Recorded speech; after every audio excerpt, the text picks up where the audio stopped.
The announcement came via email, a simple subject line: "Congratulations, you've been selected." I stared at the screen, heart thudding. This was it. My break, the chance to prove myself and create to elevate, the art competition that launched careers.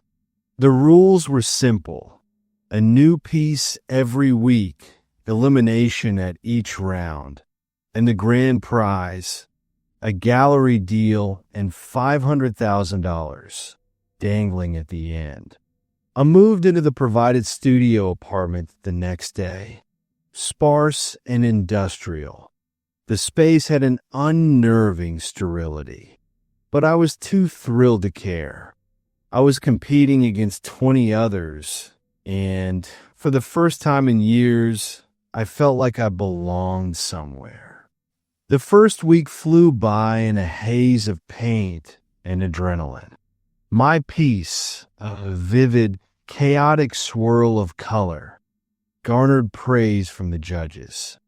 But their comments struck a nerve. Interesting use of vibrant blues. "I see echoes of your struggles with anxiety here," said one judge, his tone deliberate. I hadn't mentioned my anxiety to anyone. The judge's insights were uncanny, almost invasive, but I brushed it off as perceptiveness. By week 3, the cracks started to show. One contestant, Ava, left the competition after a heated critique. She didn't even return to her apartment. I assumed she'd gone home, but when I reached out to her on social media, her profiles were gone. Completely wiped. I mentioned this to Julian, another contestant. "That's weird," he muttered, eyes darting nervously. Ava was in the apartment above me. It sounded like she was packing all night. Maybe she left in a rush? I suggested. "Maybe," Julian replied, but he didn't sound convinced. The 4th week, I found the camera. It was nestled behind a vent in the corner of my studio, its tiny red light blinking. My stomach dropped as I realized it wasn't the only one. Cameras were mounted discreetly along the edges of the room, their lenses angled to capture every brushstroke, every private moment. My heart pounded as I checked the bathroom. Another camera, this one tucked into the light fixture. I felt exposed, violated. Were the judges watching us here too? That night, I didn't sleep. I kept hearing whispers, faint and unintelligible, as if the walls themselves were talking. Week 5 brought more eliminations. Each time someone left, their workspace was cleared with military precision. No sign they'd ever been there. When Julian was cut, I visited his studio to say goodbye, but it was locked, his nameplate removed.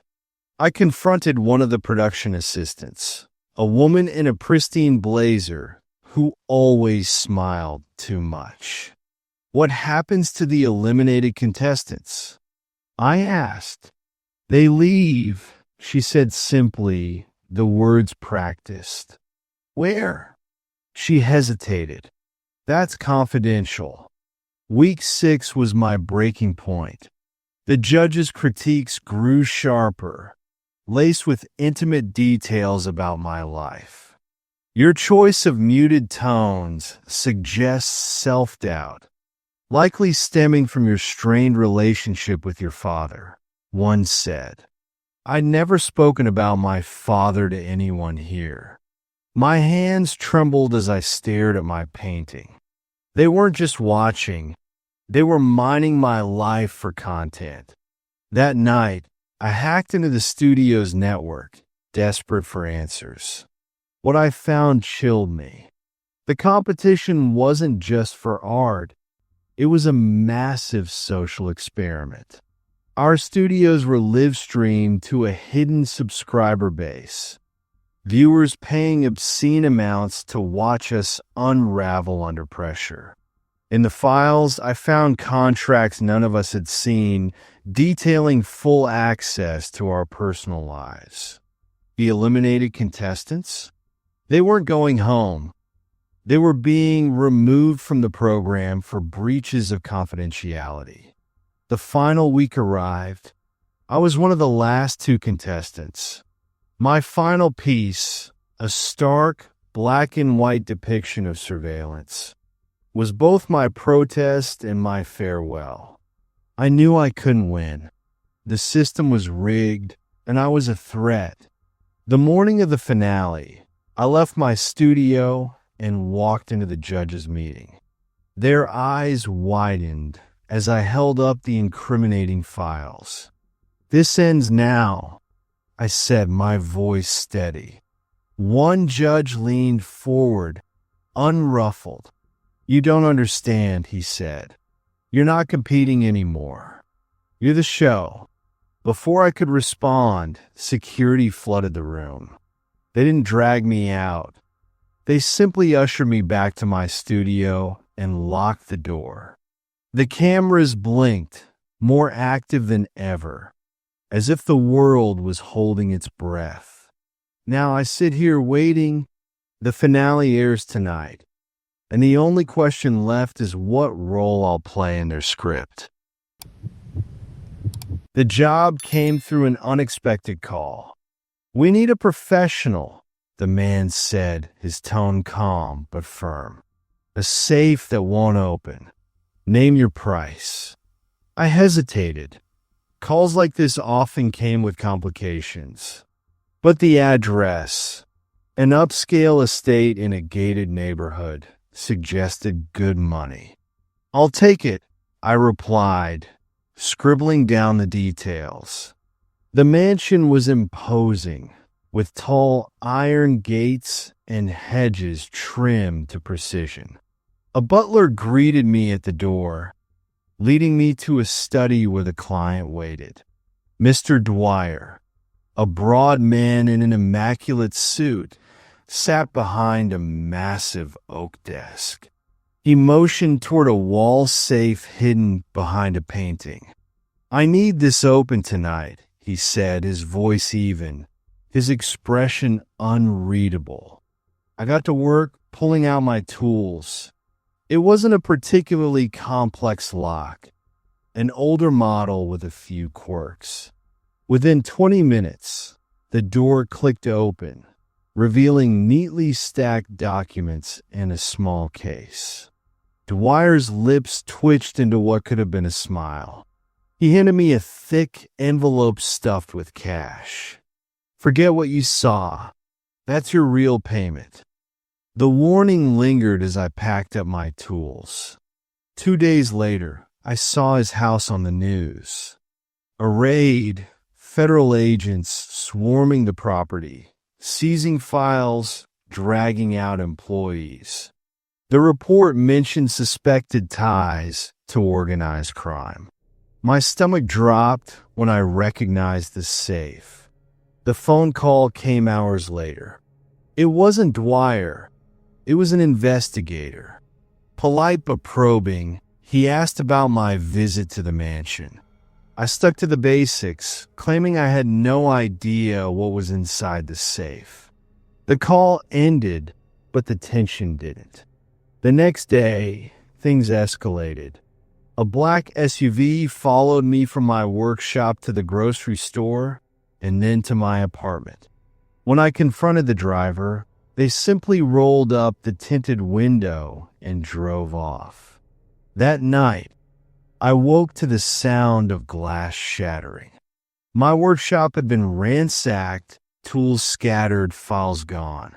A single phrase was spray painted on the wall: "Stay quiet."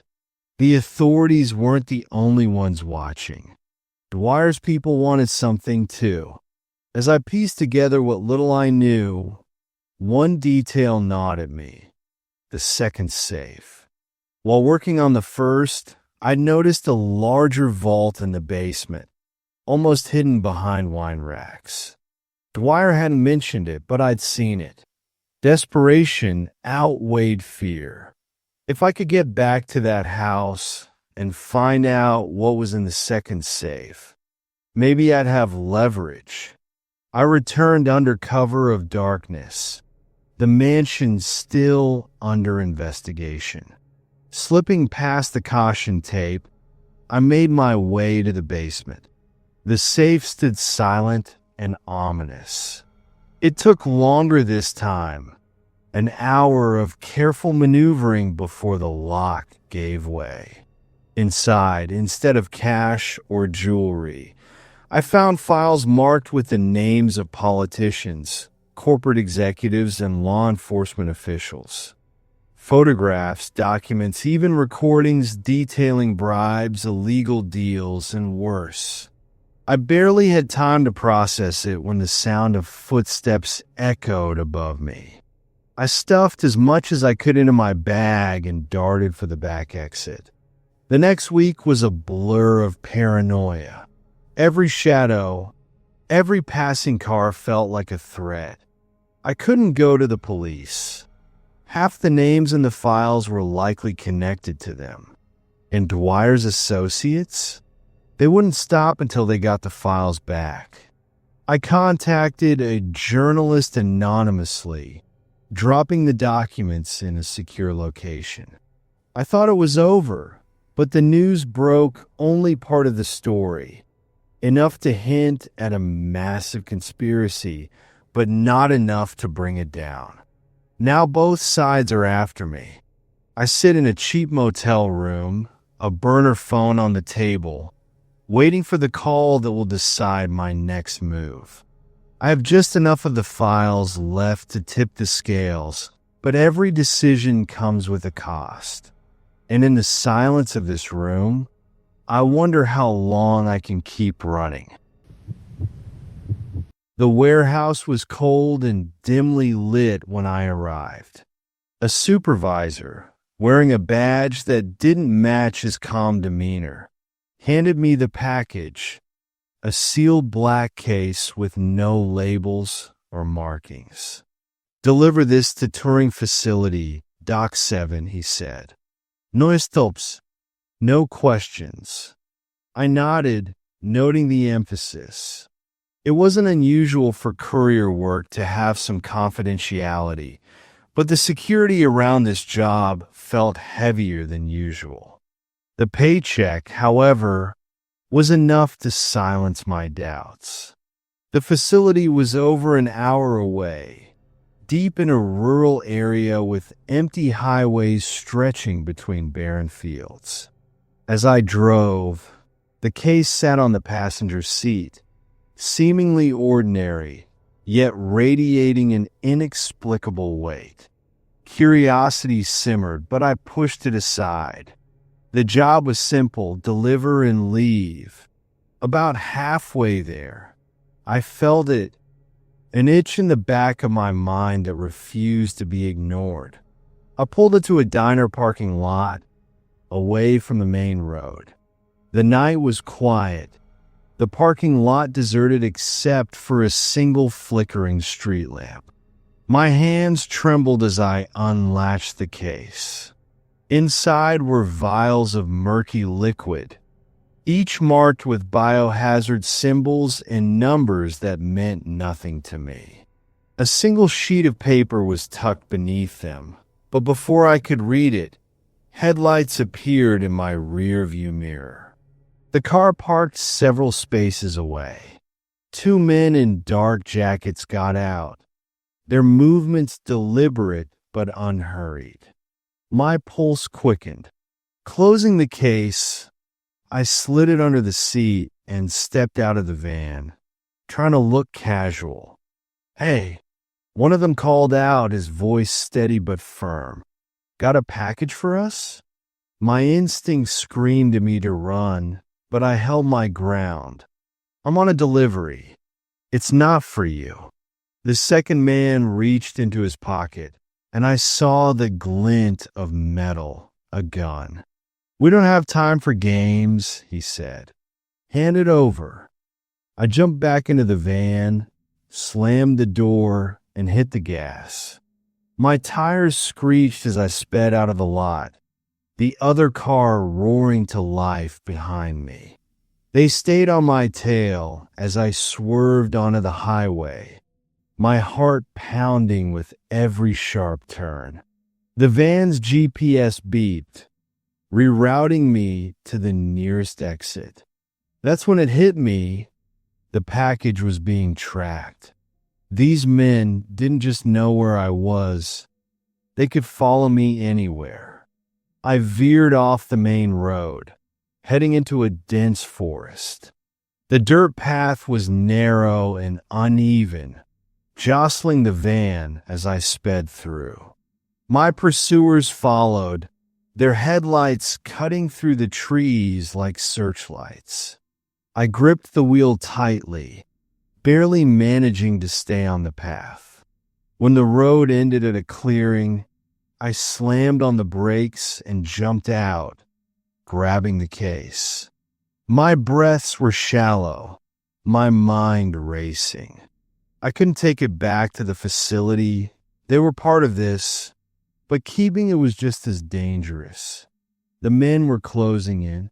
I could hear their car's engine idling nearby.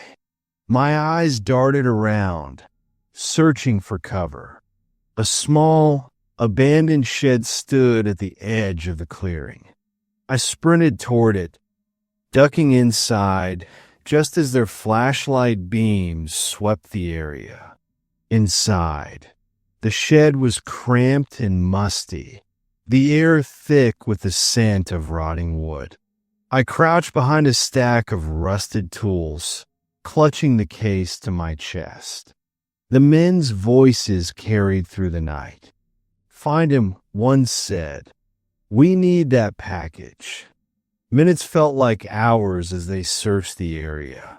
When their voices faded, I slipped out the back of the shed and bolted deeper into the forest, following the faint glow of the highway in the distance.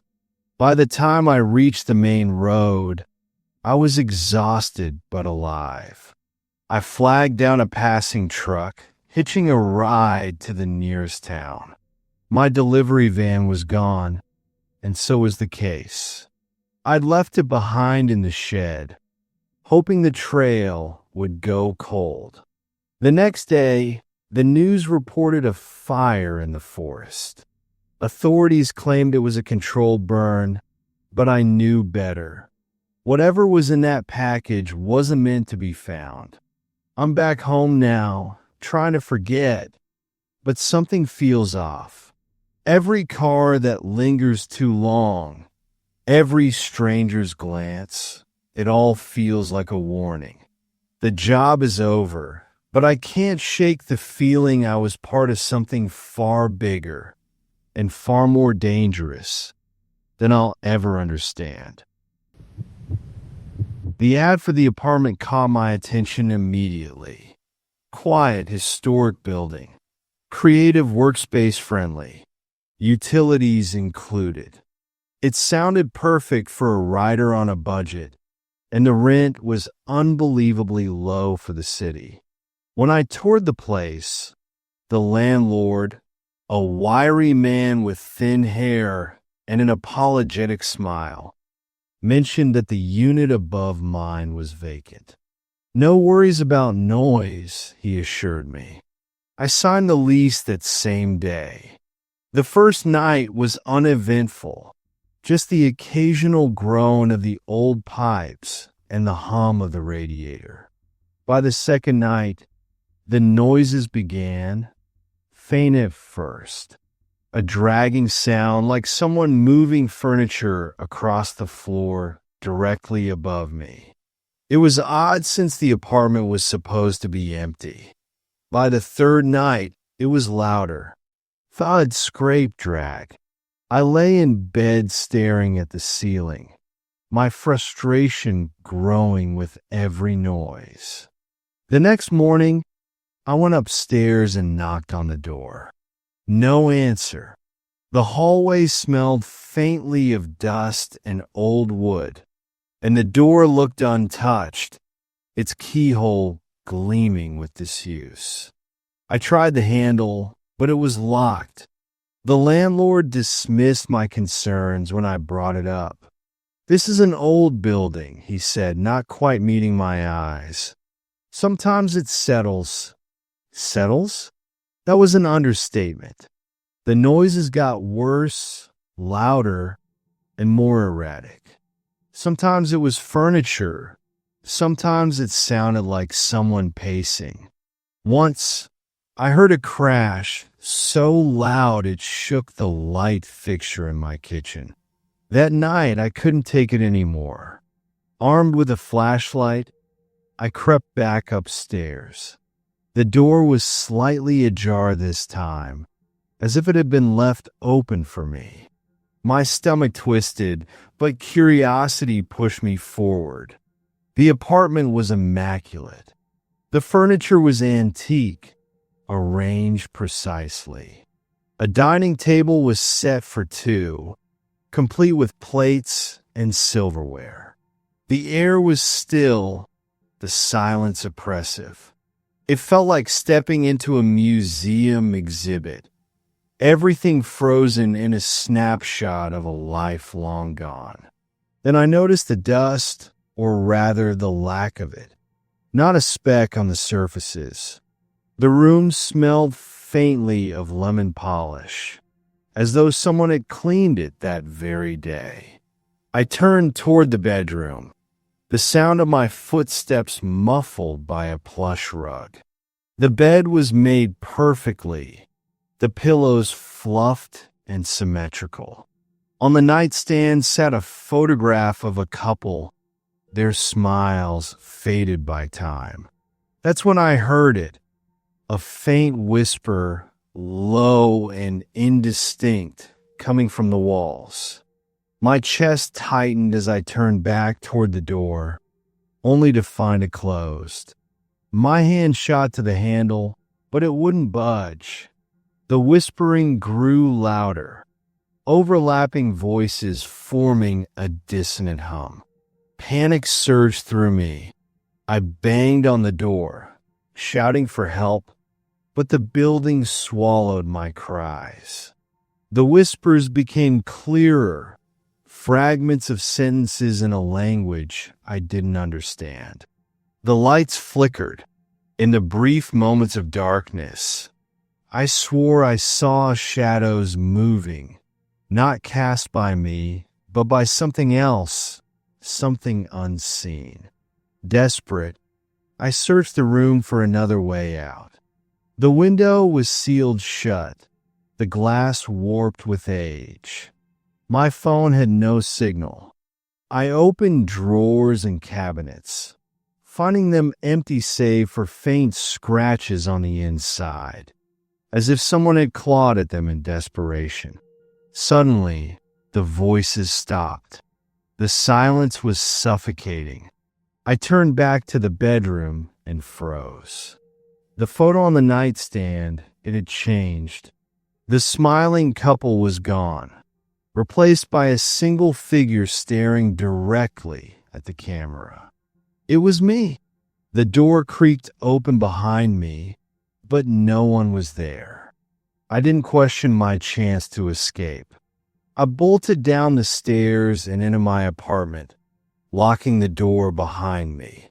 My hands were shaking as I leaned against the wall, trying to catch my breath.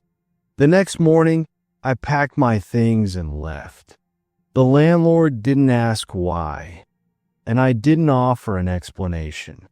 Weeks later, I Googled the building out of morbid curiosity.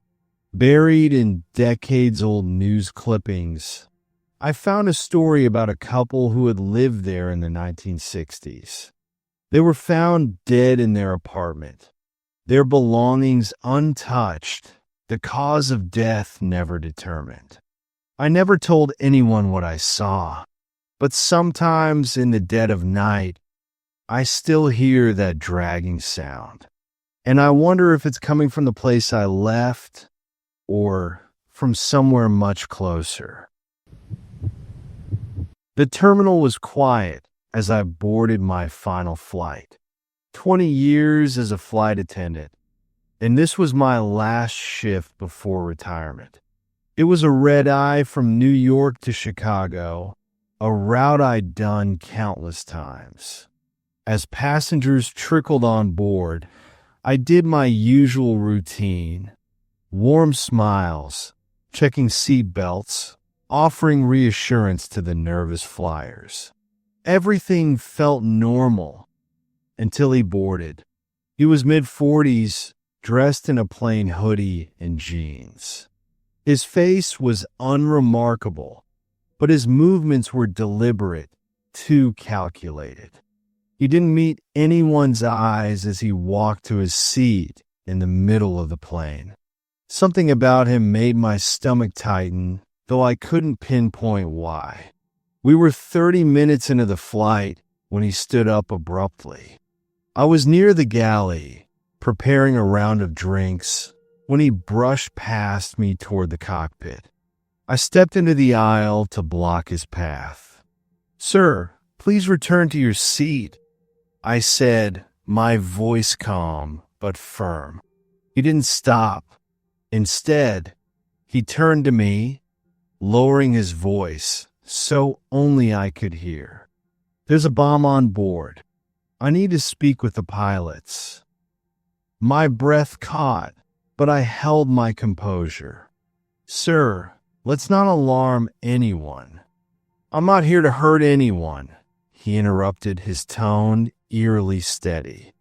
"But if you don't let me through, we all go down."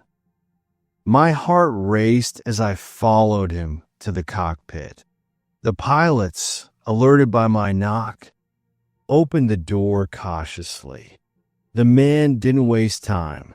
"You've got sensitive documents on board. Seat 16B. If I don't get them, this plane doesn't land safely." The captain's face hardened. "We're trained for these situations," he said, his voice controlled. "What do you want?" "The documents," the man repeated, glancing at me as if I were supposed to understand. "You know what I'm talking about." I didn't, but the captain hesitated just long enough for doubt to creep in. Was this man bluffing? Did he have help? The cockpit felt suffocating, the tension thick as turbulence. After a tense standoff, the man backed out of the cockpit, his hands raised. "Fine," he said, "but remember, I warned you." I followed him as he returned to his seat. As he sat down, I noticed the passenger in 16B, a middle-aged woman clutching a leather briefcase. Her expression was calm, but her knuckles were white as she gripped the handle. I realized she hadn't said a word the entire flight. When I offered her a drink, she declined without looking at me. Something about her silence was just as unsettling as the man's threats. I returned to the galley, pretending to busy myself while keeping an eye on both of them. It didn't take long before he stood again, this time heading straight for 16B. The woman flinched as he leaned over her, whispering something I couldn't hear. She shook her head, holding the briefcase tighter. Then he yelled, "She has it. That's what I'm here for." Heads turned, murmurs rippling through the cabin. I stepped forward, trying to de-escalate. "Sir, sit down." "She's working with them," he shouted, pointing at the woman. "She's got classified files. This is bigger than you think." The woman looked up at me, her voice trembling. "He's lying." The plane buzzed with tension. Passengers shifted nervously, craning their necks to watch. I signaled another attendant to notify the captain. We needed backup when we landed, but as I leaned down to speak to the woman, she whispered, "He's right." The words hit like a slap. She opened the briefcase just enough for me to glimpse its contents. Folders stamped with a government seal, labeled in bold red, "Top secret." "Don't let him take this," she said, her voice low but urgent. "You don't know what he'll do." By now, the man was pacing the aisle, his eyes darting between the woman and the cockpit door. He wasn't armed, at least not visibly, but his desperation was palpable. The passengers were on edge, whispering, some clutching their phones. The plane began its descent. I knew we'd be met by security, but we still had minutes to go. Minutes that felt like hours. I stepped into the aisle, blocking his path once again. "Sir, sit down. Now!"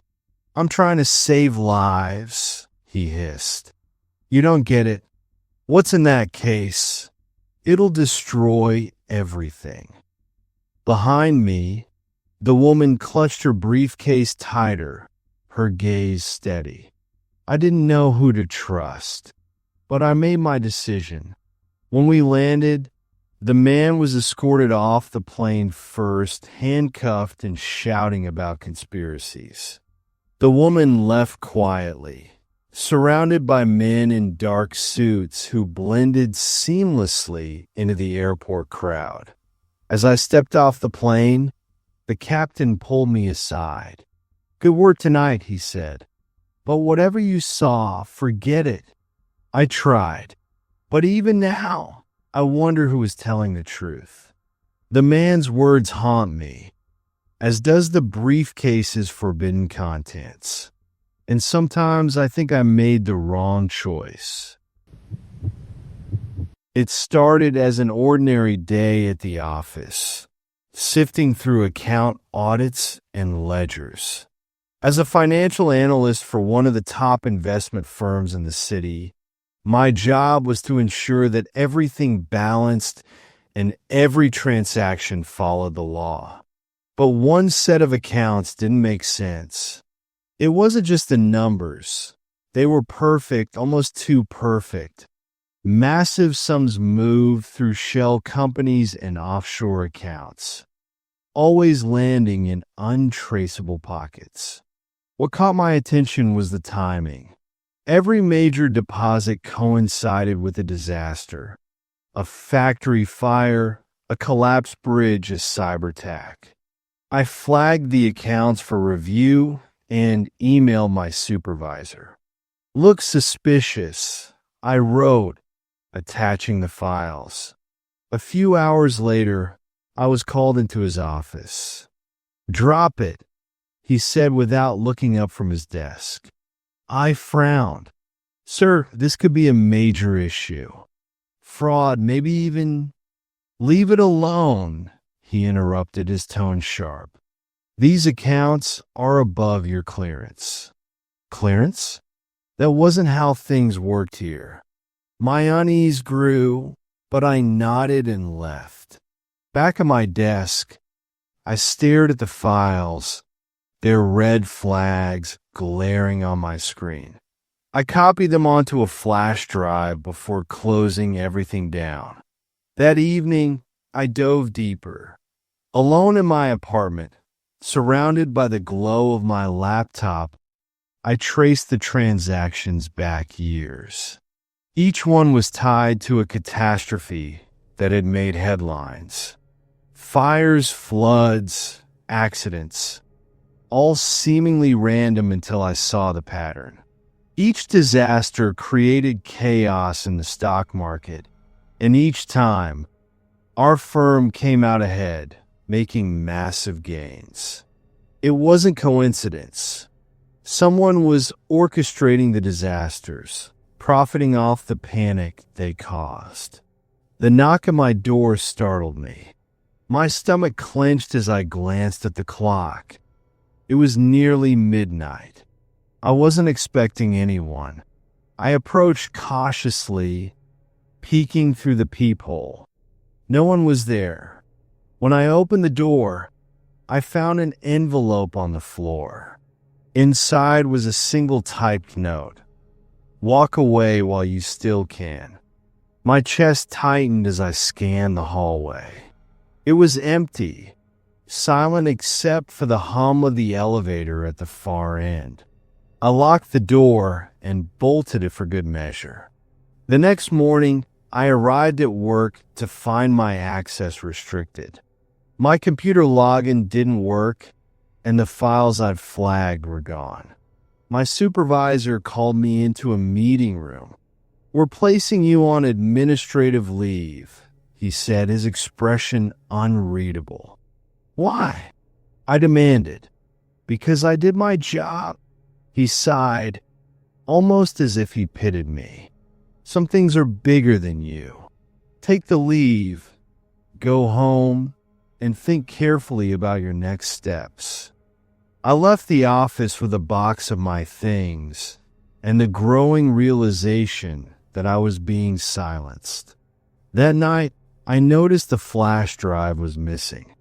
I tore apart my apartment, searching every drawer, every pocket of my bag, but it was gone.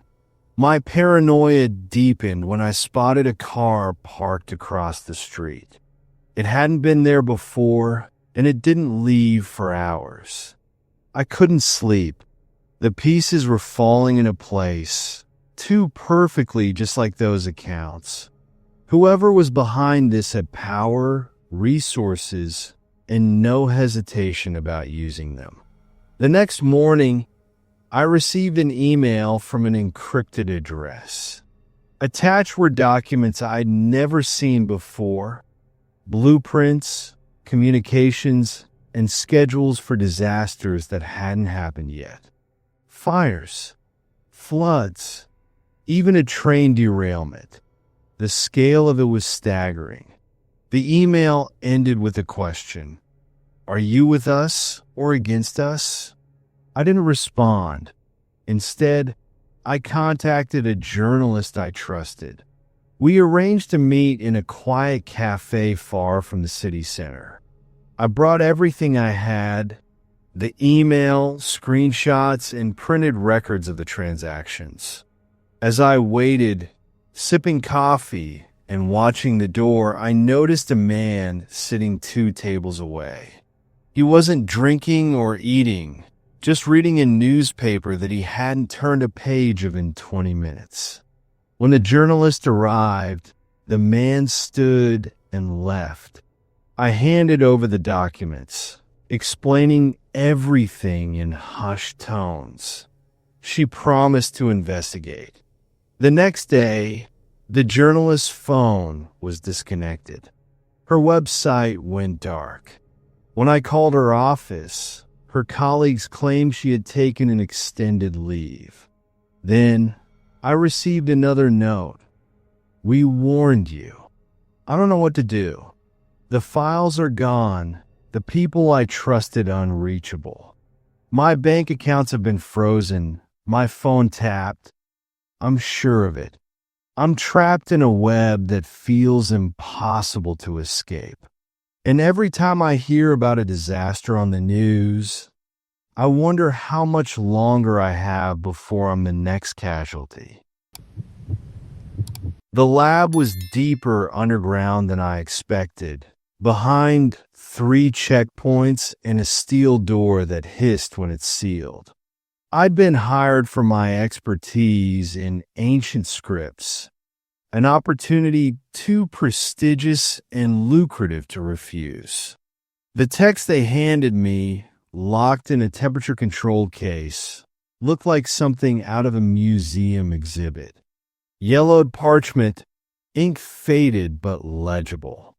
"It's ancient," Dr. Lehman, the project lead, said, his tone clipped. "Decipher it, but no notes leave the lab. All your work stays on these terminals." "Understood?" I nodded. The stakes were clear, but so were the red flags. The first few symbols were straightforward, variations of a lost script I'd studied during my post-grad years. At first, the fragments seemed to tell a history of a forgotten civilization.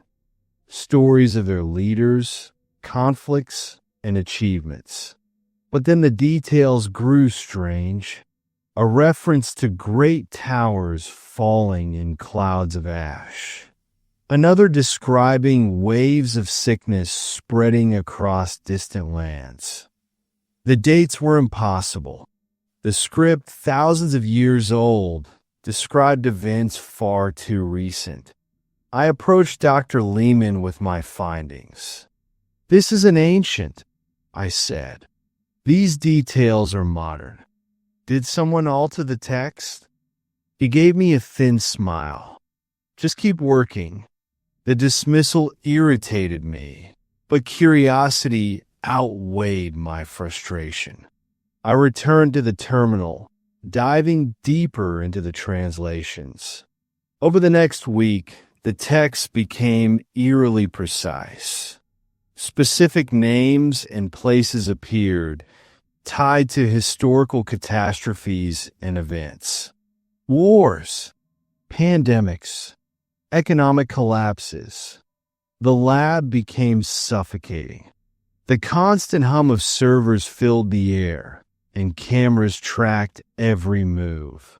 The guards, armed and silent, loomed near the doors like statues. No one spoke to each other unless absolutely necessary. One night, I stayed late, too engrossed in a particularly perplexing passage to notice the time. The lab was quiet, save for the tapping of keys. That's when I saw it. On the screen, a section of text I hadn't yet translated. The symbols rearranged themselves in real time, forming new phrases. I froze, staring at the screen. Scripts don't rewrite themselves. My pulse quickened as I wrote down the new symbols. They formed a message. Do not trust them. The next day, Lehman was waiting for me. He didn't mention the altered text, but handed me new pages to decode. His expression was calm, almost too calm. "We're close to a breakthrough," he said, though I couldn't imagine what that meant. I worked through the pages, my unease growing. The messages now seemed less like history and more like predictions. I translated one section that spoke of a conflict born in the East, dividing the world in shadow. Another hinted at voices silenced in the age of their greatest power. The implications were horrifying. That evening, I tried accessing previous translations, but the system denied me. Files I'd worked on for weeks were suddenly restricted. When I asked Lehman, his smile didn't reach his eyes.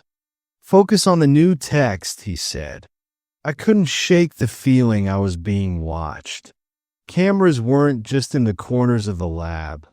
They were embedded in the walls, the ceiling, even the monitors. Every keystroke, every glance was recorded.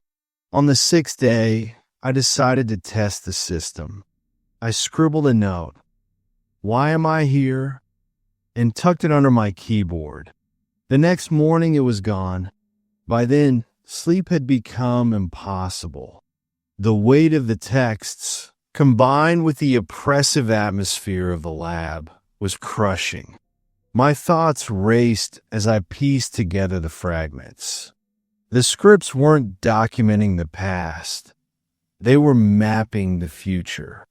When I finally confronted Lehman, his calm demeanor shattered for the first time. "You weren't supposed to figure it out," he said, his voice low. "The algorithm only needs the symbols. The rest is predictions." I interrupted. "You're using ancient patterns to predict the future." He didn't deny it.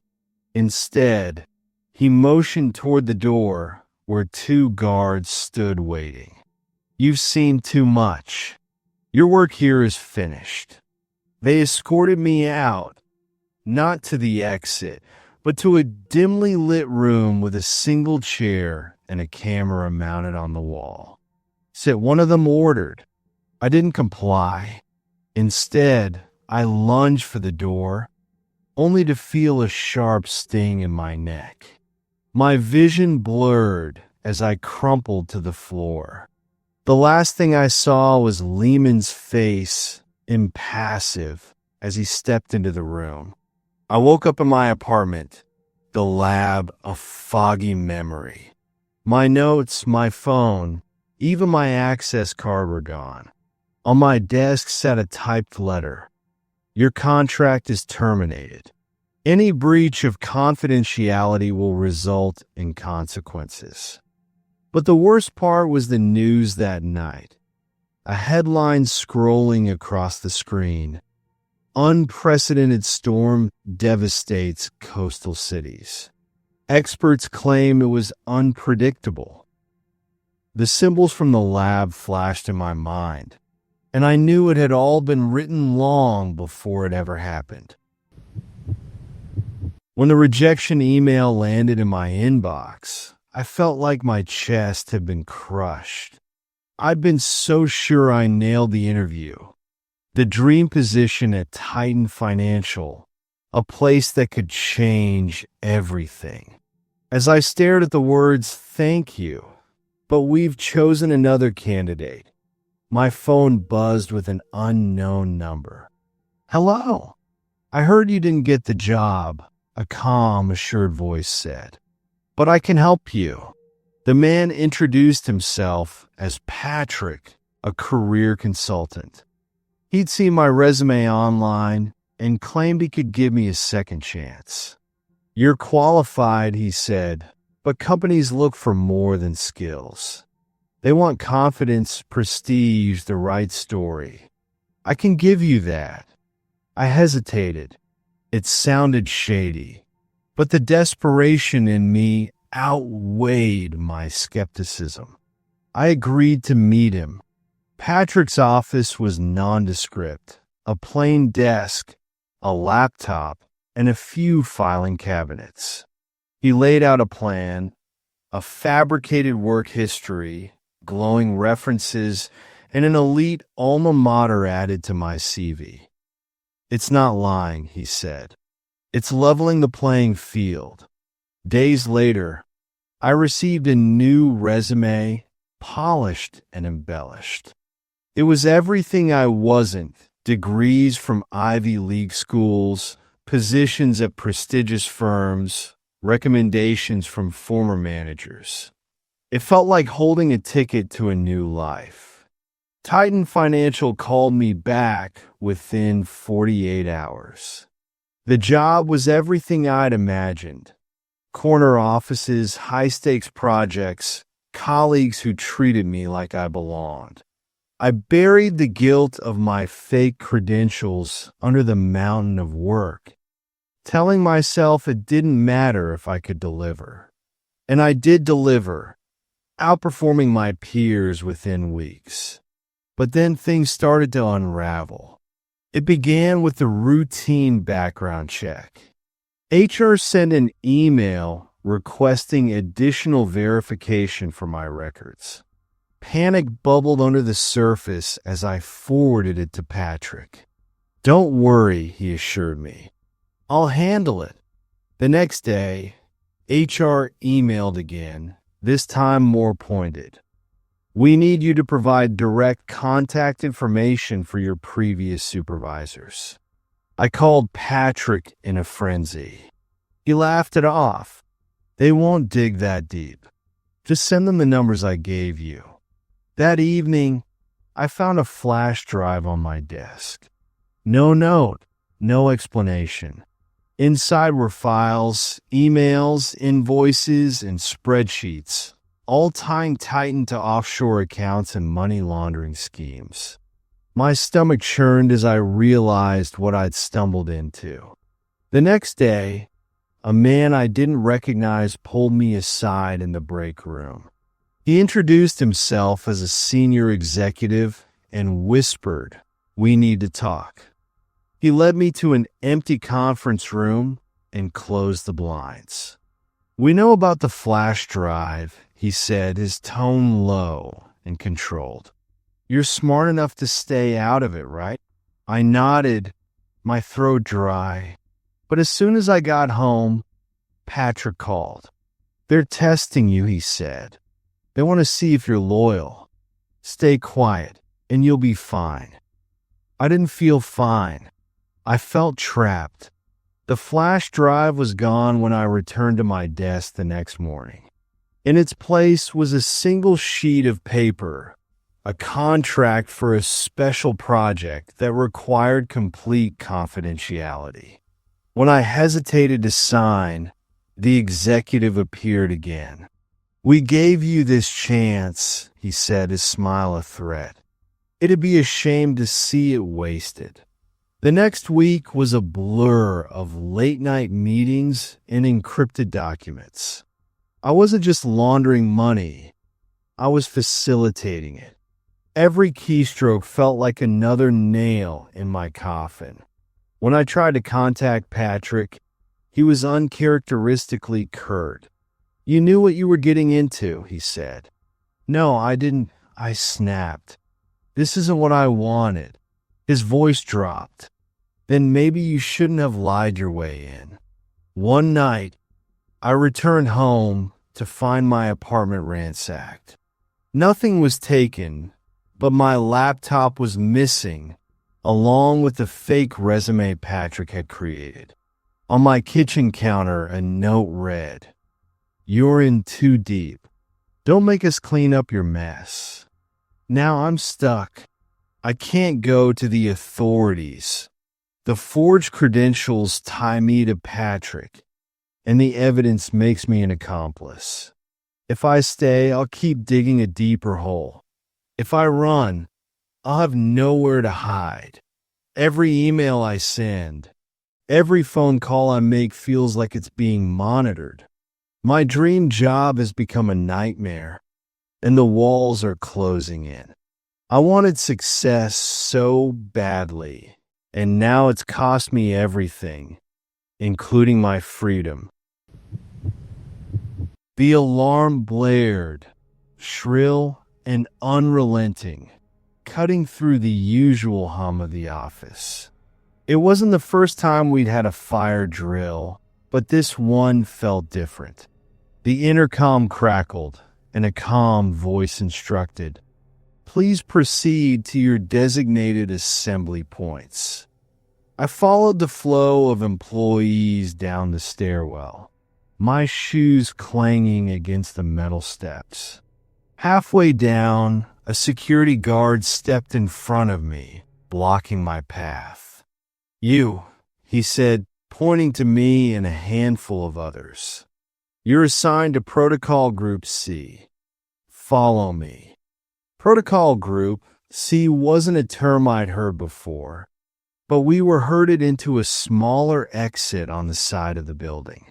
The guard's expression was unreadable as he led us through a series of locked doors that opened with his keycard.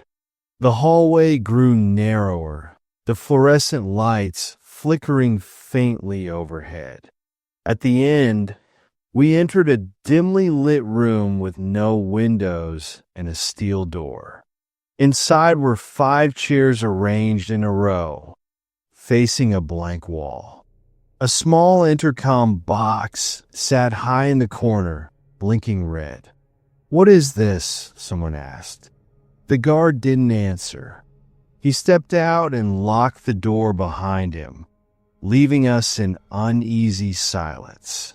There were 6 of us, 3 from the finance department, 1 from HR and IT tech, and me. We exchanged confused glances, whispering guesses about what was happening. A drill, maybe? A special emergency protocol? The intercom crackled to life. "Welcome, Protocol Group C. Your compliance will determine the success of this exercise." The wall in front of us flickered, and a screen appeared, displaying a timer counting down from 2 hours. Beneath it, a line of text appeared. Complete the tasks to exit. What tasks? One of the finance guys demanded, his voice rising. This is insane. As if in response, a panel slid open in the wall, revealing 6 folders. Each was marked with a name. Hesitantly, we each grabbed ours. Inside were single sheets of paper, each with different instructions. My task was simple on the surface. Identify the least valuable member of the group. I stared at the words, my heart sinking. Around me, the others were reading their tasks, their faces pale. This has to be a joke, said Lisa, the HR rep, holding up her sheet. Mine says to convince someone to voluntarily leave. What happens if we don't do it? The IT tech muttered. The intercom crackled again. Failure to comply will result in consequences. The screen changed, now showing live footage of the main assembly area outside. Hundreds of our co-workers stood there, chatting and laughing, unaware of what was happening to us. A new line of text appeared. Group C's choices will not affect the others. Only yourselves. The first hour was chaos. We debated, argued, tried to make sense of it all. Some refused outright to participate, while others grew increasingly desperate. Lisa pleaded with the group to leave so she could fulfill her task, tears streaming down her face. I couldn't stop staring at the timer. It was ticking down too quickly. Every second felt like a countdown to something worse than we could imagine. Then the first consequence hit. The lights dimmed, and a loud, piercing sound filled the room. The screen displayed a new message. Failure to act will escalate penalties.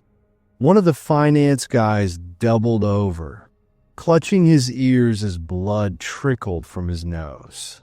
It was real. This wasn't a drill.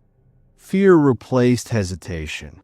One by one, we began to break. Lisa begged the IT tech to step forward, offering to take responsibility for his voluntary exit. He relented, stepping toward the door. It clicked open just long enough for him to leave. The timer reset to 1 hour. Relief was short-lived. New instructions appeared in our folders, each more twisted than the last. Mine now asked me to accuse someone of sabotage, while Lisa's required her to ensure one member is physically restrained. The tasks were designed to tear us apart, and they were working. By the time the timer reached its final 5 minutes, there were only 3 of us left. The room was a battlefield.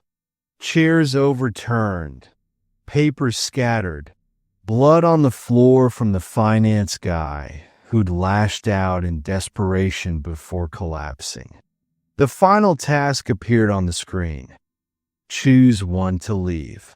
The rest will stay. Lisa and I locked eyes. Neither of us moved. The intercom buzzed again. Decide or all will remain. The timer hit 0. The lights went out. When they came back on, I was alone. The steel door opened, revealing the empty hallway. Outside, the assembly area was gone. The building was deserted. I don't know where the others went. No one at work will talk about it. But sometimes, late at night, I hear the faint buzz of an intercom in my dreams, whispering, "Your compliance will determine success." It was late afternoon when the call came in. A man with a clipped, formal voice asking me to appraise an artifact at a private estate. The address he gave was in a remote part of the countryside, a good 2-hour drive from my shop. I hesitated, but the promised fee was generous, more than I'd make in a month of routine appraisals. Discretion is vital, the man added before hanging up. Something about his tone left an odd taste in my mouth, but I agreed. The estate loomed like a forgotten relic. Its facade was faded and cracked, ivy choking the stone walls. A man in a tailored suit opened the door before I could knock. His movements were precise, his expression unreadable. "You're punctual," he said. "Good." He led me inside without introduction, through dimly lit halls lined with glass cases. Each displayed peculiar objects: a dagger etched with unreadable runes, a pocket watch with a cracked face, a porcelain doll with hollow eyes. The air felt thick, the weight of the past pressing down on me. We stopped in a room dominated by a long wooden table. On it lay the artifact, a small figurine carved from a dark, polished stone. Its surface shimmered faintly under the light. At first glance, it seemed to be an ordinary piece, but as I leaned closer, I noticed the intricate detailing. Figures intertwined, their faces distorted as if mid-scream. "What do you think?" the man asked. "It's interesting," I replied, my voice cautious. "But I'll need time to determine its origin." He nodded. "Take your time. Accuracy is key." I set up my tools, carefully examining the figurine. The carvings didn't match any style I'd seen before. It was neither ancient nor modern, existing in a strange liminal space. As I worked, I became aware of the silence. Not just quiet, but the kind of silence that felt alive, as though the house itself was holding its breath. On the far wall, I noticed a series of cameras, their lenses trained on me. I hadn't seen them when I entered. My stomach tightened. "Security," the man said from the corner of the room, as if reading my thoughts. "This piece is valuable." Hours passed, and I began to realize something was off. The figurine was a fake, not an expertly crafted replica, but a deliberate forgery. Yet the man watched me expectantly, as though he already knew what I would say. When I finally spoke, his expression didn't waver. "It's not authentic," I said, placing the figurine down. He smiled faintly, almost amused. "And yet, you're wrong." I frowned. "Excuse me?" "You see the forgery," he said, "but that's only part of the story." He gestured for me to follow, leading me deeper into the estate. The rooms grew darker, the air colder. He stopped at a study, its walls lined with shelves packed not with books, but with surveillance equipment. Screens displayed live feeds, cities, streets, people's homes. I recognized some of the locations from the news, places tied to recent scandals and disasters. "This appraisal isn't about authenticity," he said, his tone sharp. "It's about the signal." He handed me a document, a sales contract with the figurine's description. My name was already listed as the appraiser, alongside my shop's logo. I stared at it, my heart pounding. "What is this?" He didn't answer. Instead, he turned to one of the screens, showing a dimly lit warehouse where men were unloading crates. One of them held a figurine identical to the one I'd just examined. You'll declare it authentic, he said, his calm tone at odds with the gravity of his words. The sale will proceed, and no one will question its origins. And if I refuse? He didn't smile this time. You won't. My phone buzzed in my pocket. When I pulled it out, I found photos of my family, my sister's apartment, my parents' front yard. The message was clear. I signed the paperwork, my hands trembling. The man took the figurine and the contract, nodding as though I'd passed a test. He escorted me to the door, his final words lingering like a threat. Congratulations. You've just played your part in something far bigger than yourself. Driving home, I couldn't shake the feeling that the figurine wasn't the end of this, but the beginning.